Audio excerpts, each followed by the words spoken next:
क्या आपने कभी ऐसी गुड़िया के बारे में सुना है जो जिंदा हो? एक ऐसी गुड़िया जिसके बाल खुद ब खुद बढ़ते हैं। जापान की एक सच्ची कहानी ओकीकू डॉल की, जिसे सुनकर आज भी लोगों की रूह कांप जाती है। साल 1918 जापान का एक छोटा सा शहर। एक लड़का इकीची सुजुकी अपनी छोटी बहन ओकीकू के लिए एक खूबसूरत गुड़िया लेकर आता है।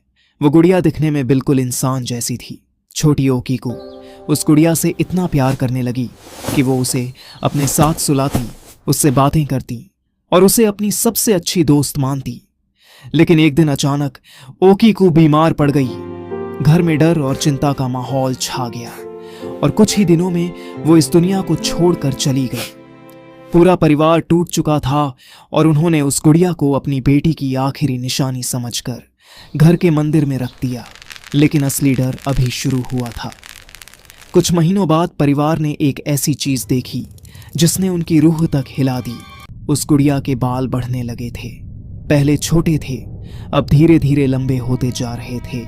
जैसे किसी इंसान के बाल। अब डर साफ दिखने लगा। था क्या ओकीकू की आत्मा उस गुड़िया में वापस आ गई थी। डर के मारे परिवार ने उस गुड़िया को मननजी टेम्पल में रखवा दिया, जहां आज भी वो गुड़िया मौजूद है। मंदिर के पुजारी कहते हैं कि उसके बाल आज भी बढ़ते हैं और उन्हें समय समय पर काटना पड़ता है। कुछ लोगों ने इस रहस्य को समझने की कोशिश की। उन्होंने उसके बालों की जांच करवाई और जो सामने आया वो और भी डरावना था। वो बाल एक असली इंसान के थे। अब सवाल ये है, अगर वो सिर्फ एक गुड़िया है तो उसके बाल कैसे बढ़ते हैं? क्या ये सिर्फ एक कहानी है या सच में उसमें किसी आत्मा का वास है? कई लोगों ने दावा किया है कि गुड़िया के मुंह में दांत भी दिखाई देने लगे। ओकीकू डॉल आज भी दुनिया की सबसे डरावनी असली कहानियों में से एक मानी जाती है। आप क्या सोचते हैं? कमेंट में जरूर बताइए और ऐसी ही सच्ची डरावनी कहानियों के लिए चैनल को सब्सक्राइब करें।